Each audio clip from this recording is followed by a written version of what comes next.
You see things on TV, and people say, well, there's a horrible fire raging somewhere in California, and you say, yeah, it's horrible, but it's not the same as when it happens to you. The fires happened during Sukkot. And that evening, that night, there was a lot of wind, and my sukkah was really blowing quite heavily, and it's not anchored or anything like that, it just sits on the deck. And it's relatively light construction. And so let's say at about 2:30 in the morning, I woke up to check on the sukkah and see what had happened. It had actually blown off the deck. Wow. Yeah, the wind was that severe.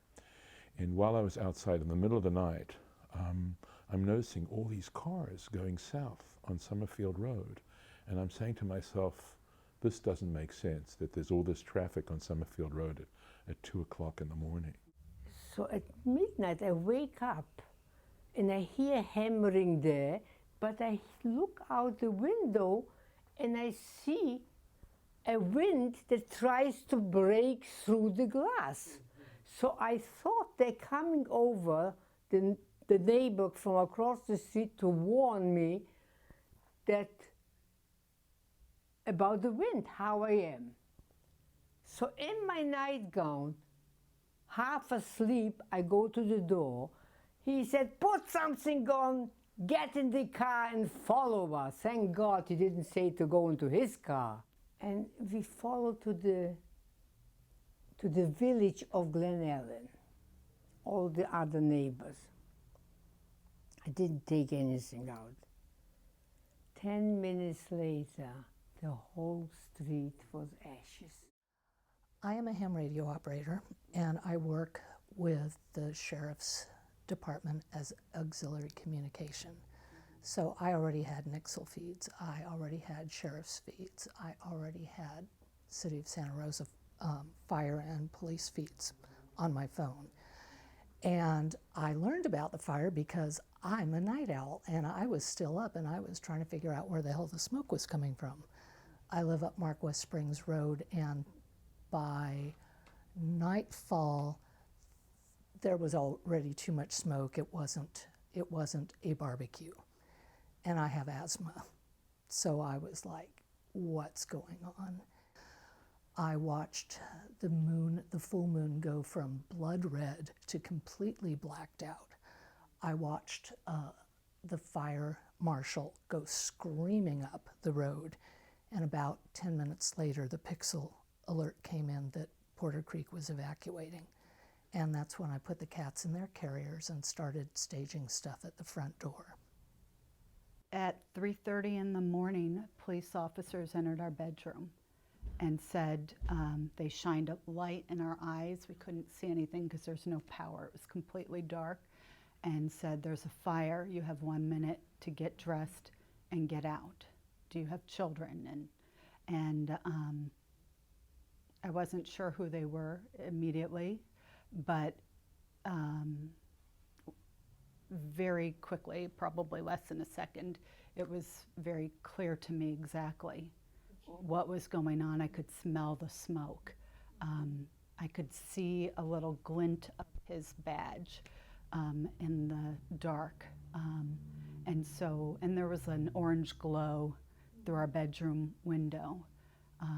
So I knew these were not people there to kill us. They were speaking the truth. And I felt like the 1 minute was kind of reassuring, because it wasn't get out immediately right now, your house is on fire, so you have 1 minute. Kaboom, kaboom. And for a minute I thought I was Dorothy in Wizard of Oz. It was so windy. I was more afraid and alerted from the pounding of my house with the things falling against it. And a neighbor called, and she said her kids were being evacuated over by our side. About a half hour later, my other neighbors knocked on my door and said, we're going to be evacuated. And I ran and changed my clothes. And then I heard bang, bang, bang, and I hadn't locked my door. And a fireman came in and he said, "You need to leave immediately." And I had been dressed. I had my little dog in my arms. I was in the living room and I looked at my photo album, which was always number 2 on my list. Always grab that. Well, he was seeing my marbles turn and he's, "No, no, no, no, you have to leave immediately." And because we had a 30 by 50 foot tent in our backyard, we didn't see those flames. The tent was coming up off the ground and torquing in the wind. And so when we looked out our back window, we just saw this white sheet and kind of heard the big, there were like 300-pound water drums that were holding it in place, hitting the house, and the metal was twisting and shrieking and doing some strange things. And so my husband ran downstairs to see what was going on, and by that time the fire was in our yard. So it was really very close. And because of the wedding, we had heaters that we didn't use because the weather had been so warm. So we had 12 propane tanks in our backyard. And so we had pretty much just minutes to leave the house, and that's what we did. Looked out the window and noticed a red glow. And of course, there were flames, which I didn't realize that, but there was so much smoke that it was just a big red glow. And I could smell smoke. And I looked down and I noticed the clock wasn't working, and all I could say was, "Oh, the electricity's out." Not, "Oh, there's a fire in my backyard." It just didn't, I don't know what happened. It just didn't, I didn't get it. And Sarah woke up and said, "Well, there's a fire, we gotta get out of here." I said, "Well, why don't we go to the airport?" Not the airport club, the airport. I said, "If there's a real fire, we'll be in the middle of the tarmac. It's not there, we won't get hurt." We each took our car and we drove. There was traffic already down at Redwood Highway, and we drove to the airport, and it's a small airport, so it was all closed. And we parked, and nobody was there. But as the minutes went by and the time went by, cars started to come. The cell phones were in a different area. We didn't hear them. We didn't hear them at all. So we did not hear any emergency alarms or anything. It was literally the last fire truck fleeing, driving past our house, screaming on the microphone, "Get out, get out, everything's on fire." And then it was the mad dash. You go from the moment of sound asleep at 3:30 in the morning, all of a sudden having to wake up, get your wits together. Okay, we need to get out and get out now. And we get downstairs and we're trying to find, there's the cord that you pull to open up because the power's out, and whoever practices trying to open that. And we felt, I remember feeling with the back of my hand, the garage door, and I felt the heat, and it's like, okay, we know what's on the other side of this, but we have to go, otherwise you shelter and die in place. Or I remember we were saying the Shema, I mean that, the prayer that you say before you pass away. That's how close it was. The night of the fire, because there was no time to get out, again, my mom didn't have her phone or her glasses, which are the most basic things. I, having gone to a Jewish summer camp, learned about a Mashiach bag, which is this idea that, you never know, one day there could be a time where the Jewish people are all going to be united, and this is kind of just a Jewish idea.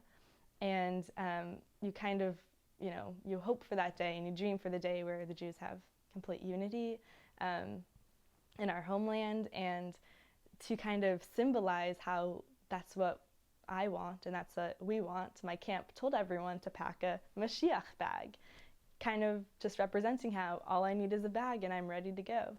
And I got home from camp, packed a Mashiach bag, and in that night of the fire, having a split second to kind of look around my room and be like, I'm never going to see this room ever again, I grabbed my Mashiach bag off my door, and now that's the only belongings that my family has from our old house. When I heard about the fires, it was from an emergency notification on my phone waking up at 7 a.m. in Michigan, so it was 4 a.m. Pacific time.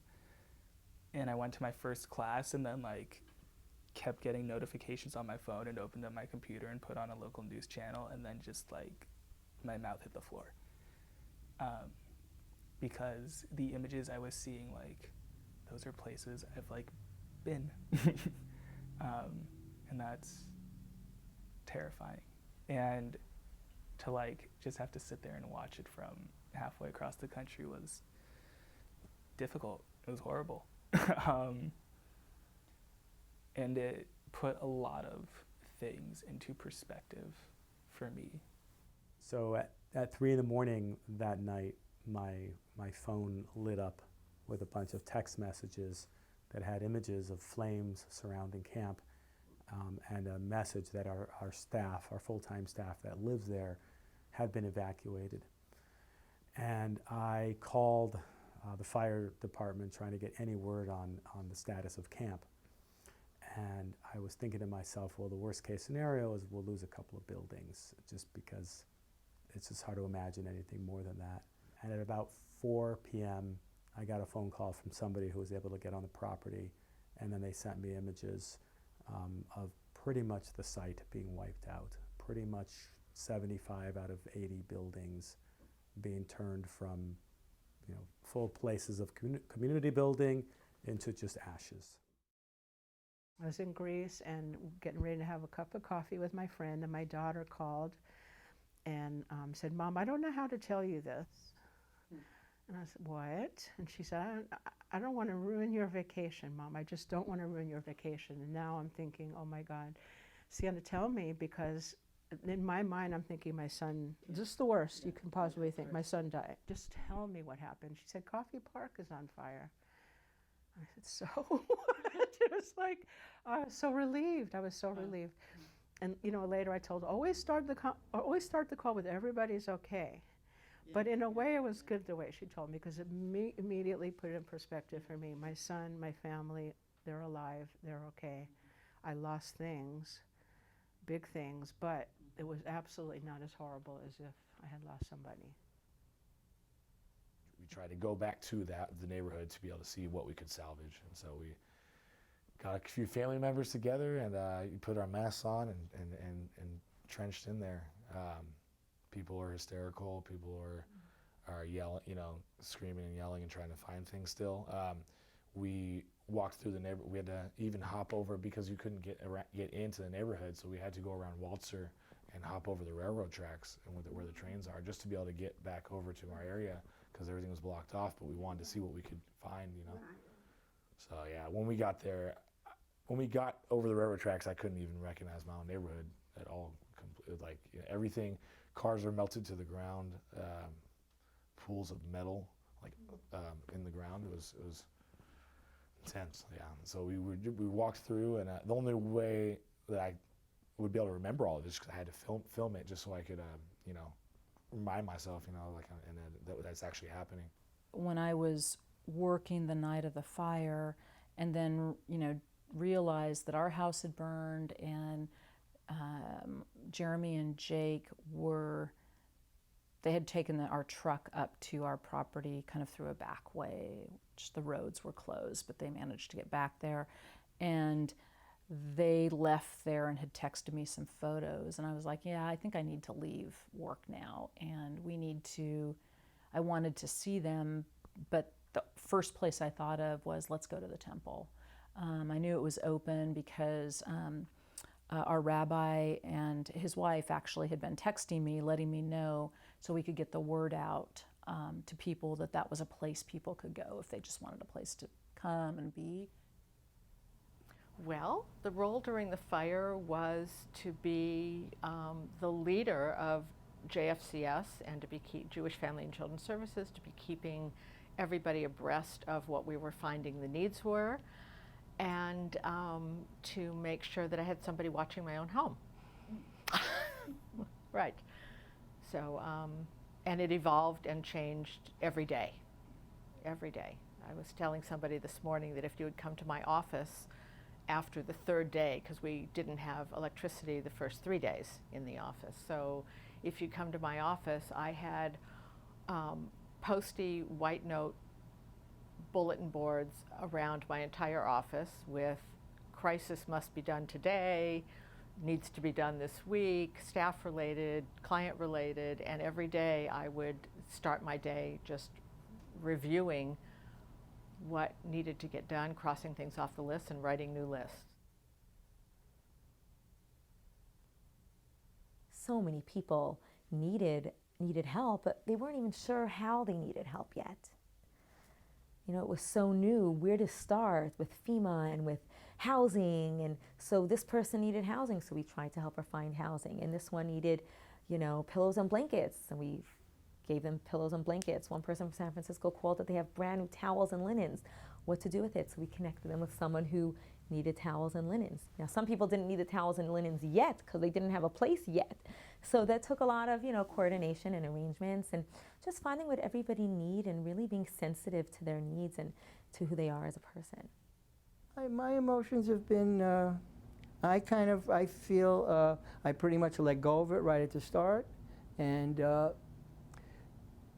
you know, I was, first of all, I was a little bit angry about how the county and the city dealt with it. Because they saw this thing coming hours and hours, and they didn't have to do any high-tech warning. All they needed to do, like they did in World War II, send cop car up and down the neighborhood with siren on, with a loudspeaker at 9:30 when they saw the time to evacuate. There's a potential chance, you know, and you have a, you know, it's not going to be here very soon. You know, a little bit of pre-warning. They just handled the thing terribly. Had I known sooner that there's a possibility that it really would have come to our neighborhood, I would have packed up most of our house and my mom's art that I lost, and our office was 10 minutes away, and we had 3 cars there. We could have easily gotten all of our art out had I been informed that it, you know, that was a real possibility. And that was the worst part of the fire for me, was losing all my mom's art. She was a professional artist, and I had just moved her artwork to my house like a month before, and I lost at least 500 of her original pieces. And we just come back from a trip. This is the big deal I want to tell you. You know, when you get back from a trip, you want to go home. And I so wanted to go home, and I couldn't go home, and that was terrible. Because I had my home and everything that, you know, the other things people say is stuff. Your home represents so much more than stuff. We lived there 30 years. We lived on the block for probably 8 years more. Been in this neighborhood for almost 40 years. And you're losing your sense of your center, and your sense of place, and your sense of safety. Probably one of the least helpful things that people could say is that it's just stuff. I mean, I said that because that's genuinely how I feel. But for other people to say it, it's actually not helpful. The most helpful thing, I think, is what can I do for you? Well, thank God you're okay. And I say yes, thank God. You know, we got out okay. Luckily, just very close. And I know 43, I think, didn't. But sometimes it just doesn't, it's not enough. Yeah, I got out, but kind of so what? I don't have anything, you know, and I have to start all over. And sometimes I think, oh, that's trite, and it's, you know, how it's shallow, but it's not. It's who, you know, a lot of that stuff is who I was. As trite as it is, you know, they're just things. That's the phrase I hate, but it is true. But it was I read somewhere, someone really phrased it correctly. Said those things are just things, but they hold in them the thing, your memory. That's what brings your memory to something. And it's like the little talismans around that remind you of something, or where you've been, or what, you know, where that came from. And that's missing, that feeling.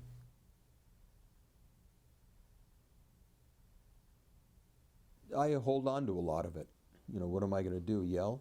Am I going to, you know, we talk to our contractor, and so like I said, he tells us about, well, you've run into Title 24, we're going to try to come up with solutions.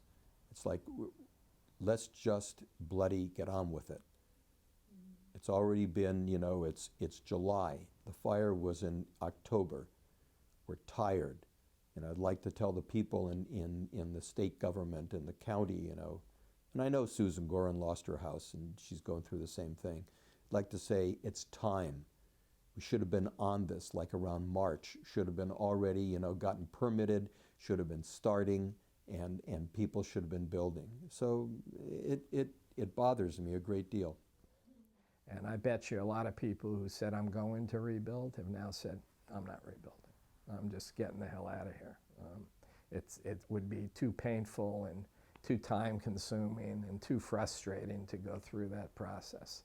I don't even feel emotionally when I go to the site. It's like, all right, am I going to have to clean this up more? So in 2-3 years, when the dust settles and plots have sold and homes have sold, will we be able to sell off what we have? It's a beautiful plot, but we're not planning to try to sell it until things settle down, when there's not this fire stigma attached to Kenwood in the area.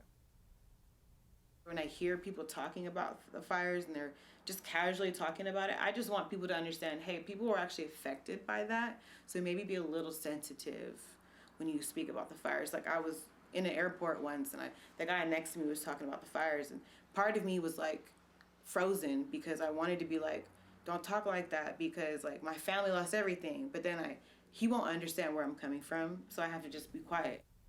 It took days and days for this, the Army Corps of Engineers and basically the National Guard to allow us in to our property. It was kind of strange. You pull up to the station, you show them your address, they give you a bucket. They gave us a bucket, a big white bucket, and booties and masks and big trash bags, and said, here you go. Go get whatever's left. Go find what you want.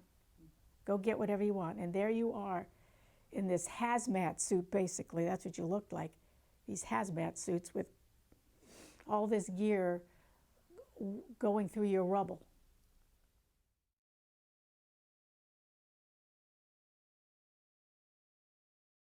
So I need to see the property, and I've got the masks now, but I don't have like boots. I said, I need boots. So we went to the Orchard Supply Hardware in San Leandro. I walk into the store. My friend is like kind of carrying me along like this like dottery old woman. And the manager shows up and I said, I need some high-top rubber boots for me. And he goes, oh, what are you going to be waiting in? All smiles, And I go, ashes. And he started crying. This guy was born in the Atlas Mountains in Napa.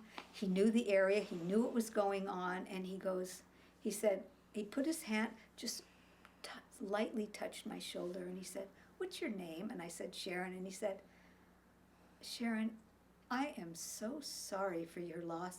These boots are a gift from us. I will walk you out to the car so it won't set off the alarm. And I am so sorry. Everybody says, oh, you look so nice. Is it new? I said, yeah, everything I have is new. I have nothing old. So one day I said, Macy's opened.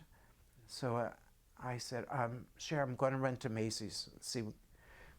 So I went and bought a set of luggage, that nesting luggage. I don't know, for $99 you get 5 pieces of luggage. And I walked into Carol's daughter's home and I said, Cher, I bought a new bedroom set. And she started yelling at me. Because just before the fire burned down, we bought a brand new set of Tommy Bahama bedroom furniture. And it was there for maybe 4 weeks before it burned down. So she's thinking I bought another. So then I took the luggage and I said, this is our new bedroom set. And I lined it up on the floor and I put her stuff and my stuff and dirty clothes here and papers there.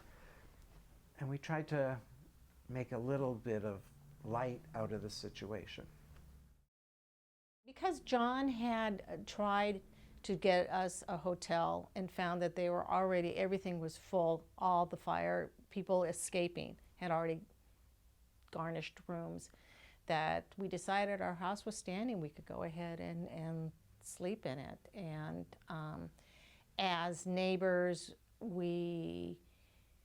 our food was defrosting from the freezer and stuff, so we would put things on the grill to try to, you know, use them up that way. It was October, so I still had food in my garden.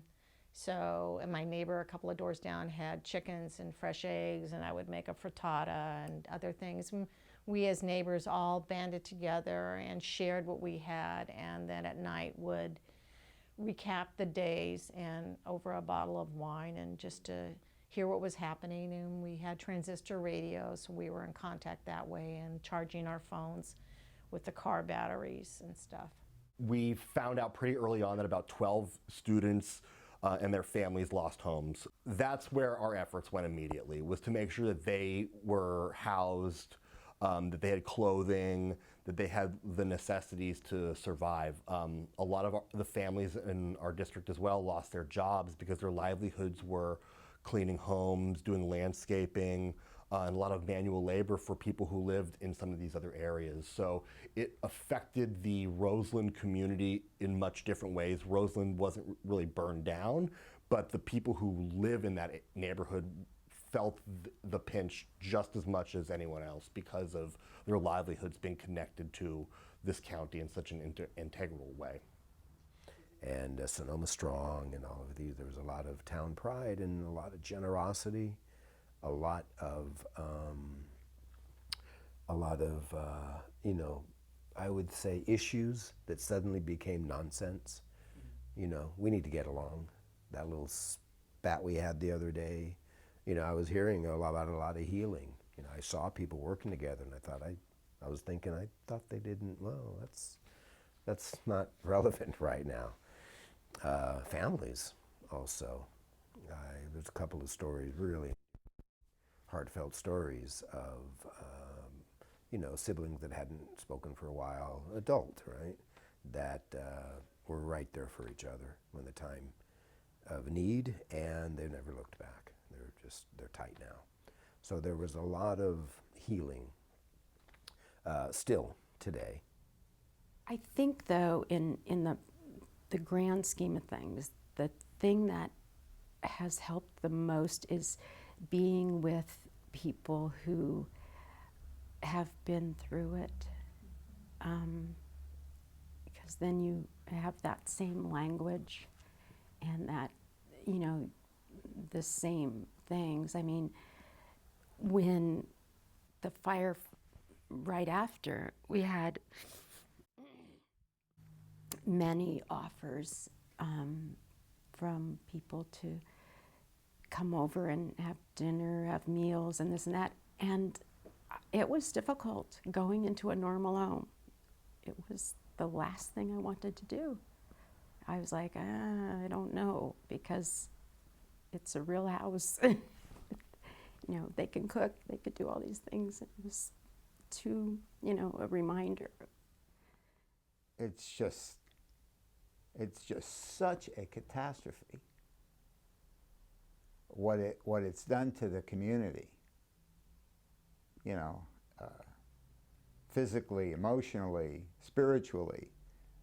But one thing you asked, you know, about, you know, our faith and, you know, as being, you know, people on this planet together, I really think that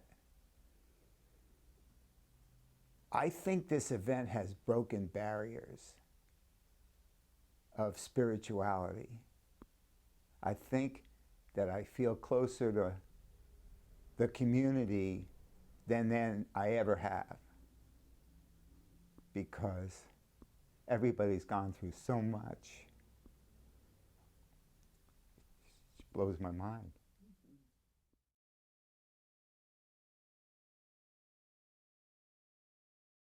My premium for my homeowner's insurance arrived in September before the fire for the following year. And the premium, I pay it once a year and I don't really think about it. Well, it came and I thought, that's more than I paid the year before. And I went back through my records and I found that the insurance premium had gone up 25% from the year before. And the coverage had gone up like 2%. And it had gone up 2% every year for the 10 years that we'd lived there. So I went to the insurance company and I said, why did it go up? And they said, the fire danger in Fountain Grove had gone from a 1 to a 9. And I don't know what a 1 means, I don't know what a 9 means, but I know that a 1 to a 9 is pretty bad. And they said that if you were rated at 8 or higher, we wouldn't insure you because the rating is, the warning, the risk is great. And, but because you're a long-time customer, we'll insure you. And so that's why your insurance premium went up. Well, that conversation was on the Friday before the fire. I viewed that same fire when I was a junior in high school. 50 years ago. Yeah, 64. I was a junior in high school, and it was the first fire I ever saw. And we sat at our deck in Bennett Valley and watched, basically we watched everything burn. And later found out that houses didn't burn, but there were no houses there. But it was the exact, you saw the map afterwards, it was the exact same landscape. So I remember when they built Fountain Grove, I wasn't living here then, but I remember maybe it shouldn't have happened, or it happened too quickly, or I just remember thinking, wasn't that in the same place? So I think that was always in the back of my mind. But when we moved there, they assured us that it was the most fire-safe place in the whole county. I mean, they did everything. They were always coming to check, and the weeds were down, and but you know, weeds didn't do it. And this is like starting from scratch, and you have no idea. Should you go with a builder? Should you get an architect? Should you get a structural engineer? Should you build your same house? How much per square foot? What's the insurance company going to do? Are they going to do this? We have to provide contents. Are we going to, all these decisions that you have no idea. I mean, you're talking about hundreds of thousands of dollars, and you can't, I mean, it's overwhelming. I miss my house. I loved my house.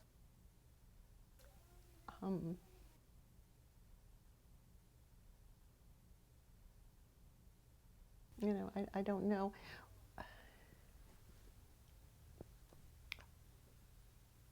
When I look at photos, I miss it. I miss the walls, looking out and having, there was, lots of glass, lots of beautiful views, but it's not the same place, even if I go up there now.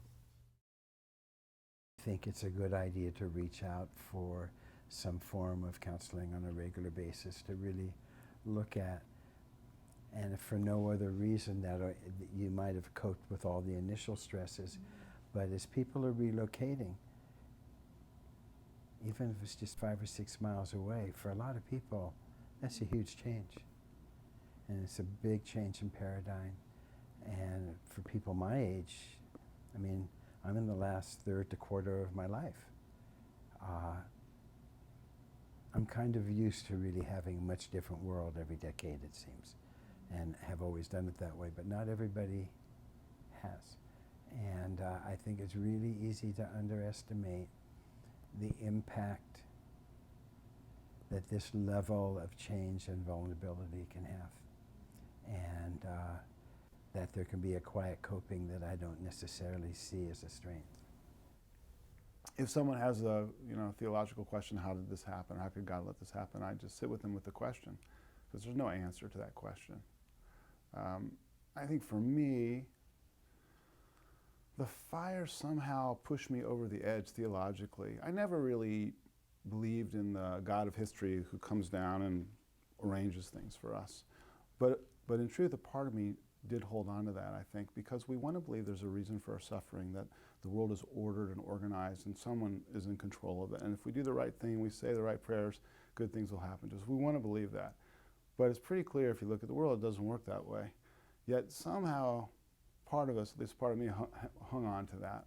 And the fire just wiped that away completely. It just got burned up in the fire.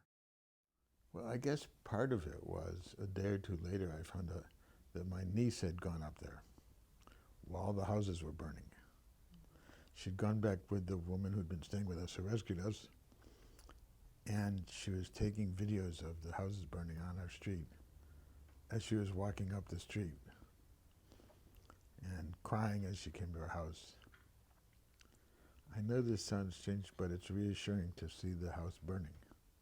And what I mean by that is, we didn't know exactly what had happened. How did that work? Did it start at one end, or just what had happened?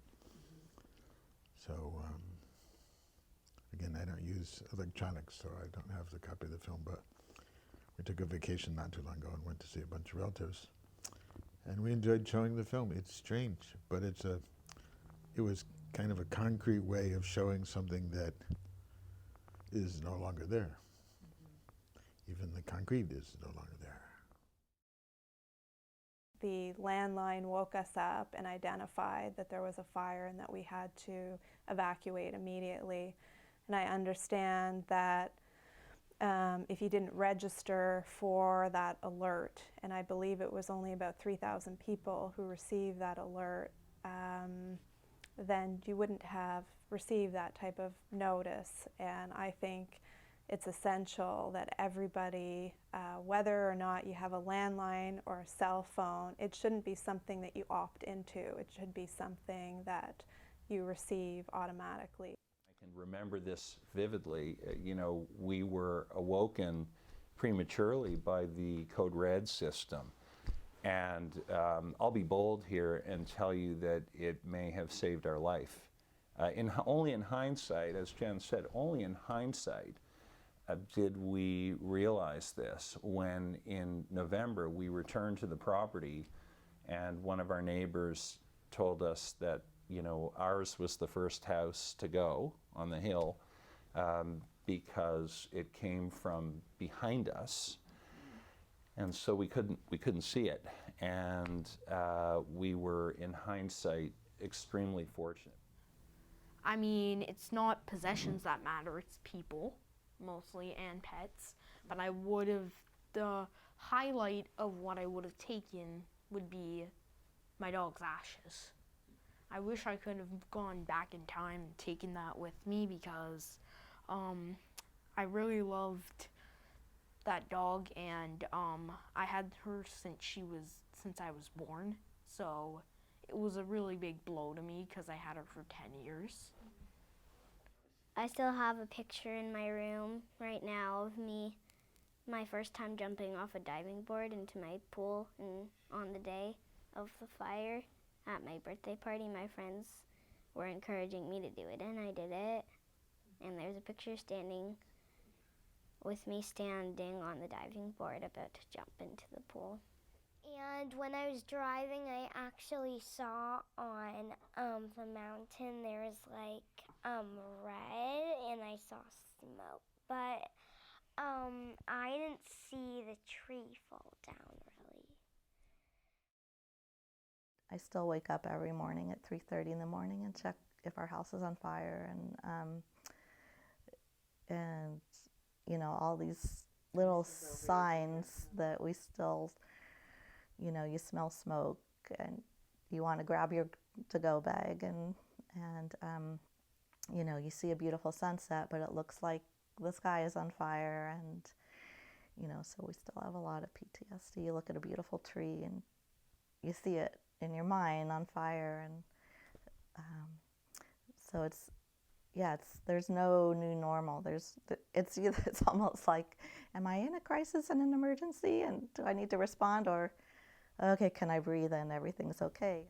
If I had lost my home and had to replace everything, I would still feel like it was yesterday, because they will have spent all of their time since then dealing with it and being in trauma.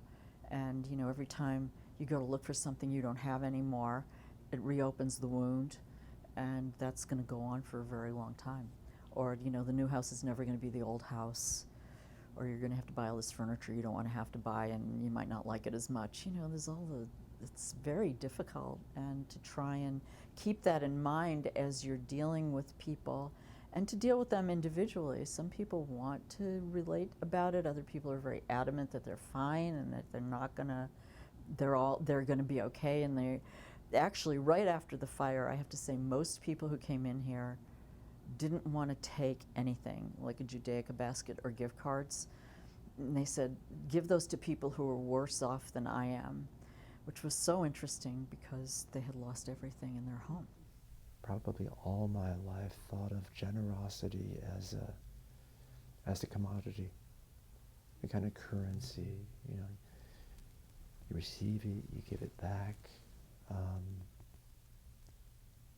But somehow, you know, it had a price that maybe seemed fixed.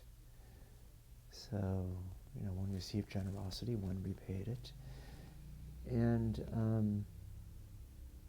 I understand now that it's, well, first of all, it disturbed me that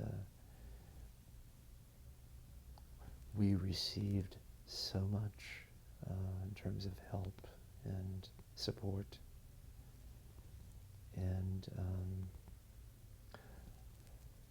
I felt overwhelmed and hopeless, and I can never pay this back.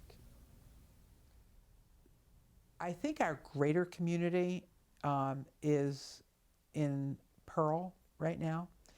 I think that the fact that we don't have affordable housing for people and that low-income jobs are not being adequately protected in a community with such high housing really puts our community at risk. So I think we're really all tied together. So I really fear for the greater community if we don't address poverty in our community in real, meaningful ways. The people whose houses are standing in those neighborhoods, in some ways I almost feel worse for them than I do myself. I mean, they have their stuff, but their houses were damaged. The fights with their insurance companies are far worse, trying to get things fixed. They're living in a toxic wasteland. I mean, it's awful from start to finish. We're all affected. Or if you weren't one of those people, then your friends were affected or your family's affected. All of us are affected by this. And so understand that and be kind. Just be aware of it and be kind. That's the best thing we can do. My biggest challenge is patience. I don't have a lot of patience. And I'm told that once the foundation is poured, then it'll take 14 to 16 months. It's already been 9 months. So I'm just looking at that 14 to 16 months. I'm expecting a permit any day. I signed a piece of paper, today's Friday. I signed a piece of paper Tuesday night, and they said, please sign this. We can't go to the city for a permit until you sign this piece of paper. They've supposedly crossed all the T's and dotted the I's, and I should have a permit any minute. Yeah, well, the reality is with the things we have to deal with every day, it's still happening. I mean, it's like, you know, like, I mean, like right now we're in escrow on a house, and we've been warned from somebody there could be some really big problems, and I'm like, I don't care. I mean, it's just like,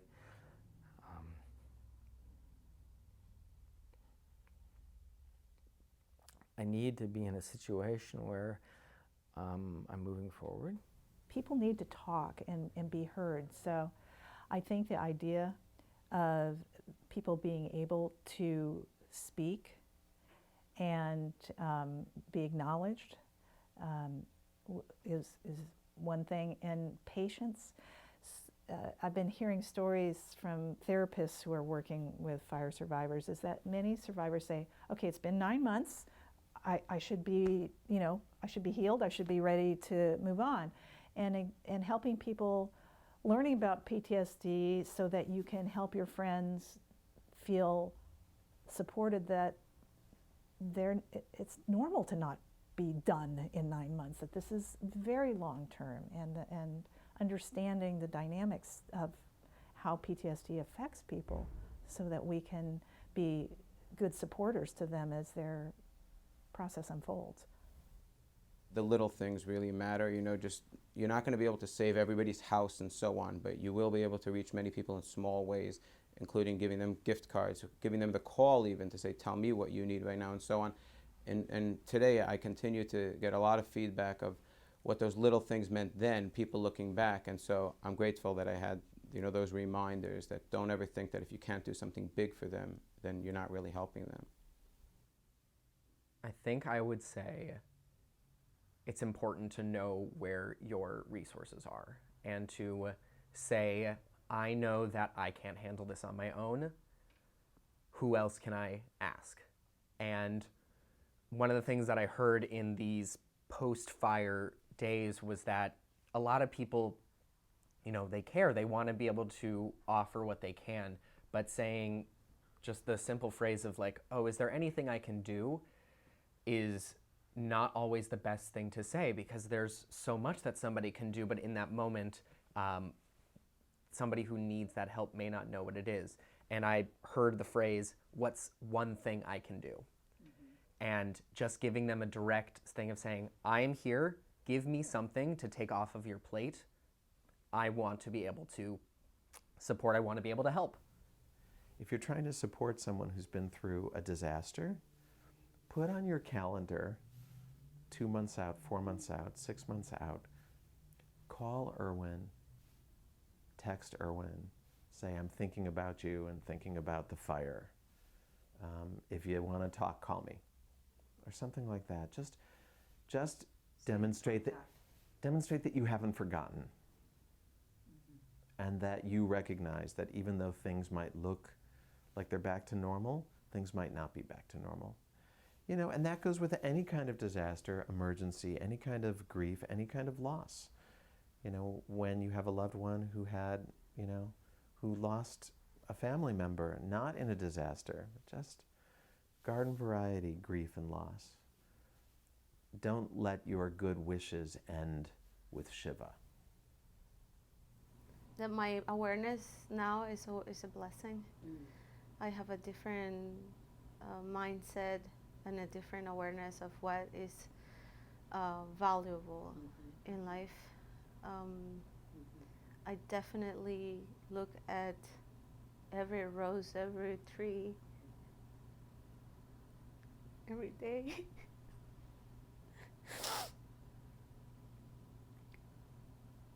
More deeply. It's way too much to talk about in 45 minutes or an hour. And there's no real way to sum up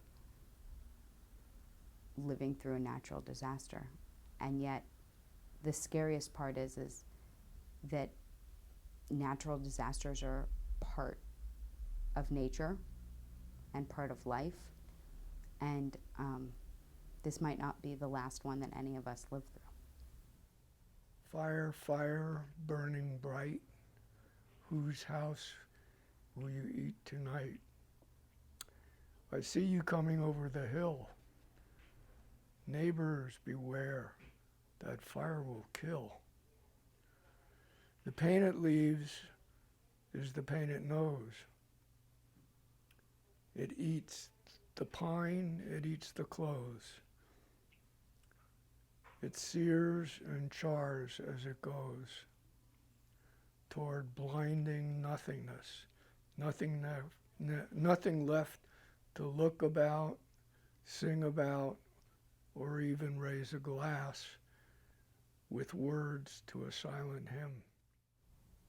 You know, people were wearing masks because the ash in the air, and there were some health issues that people were having because of the pollution and the smoke in the air.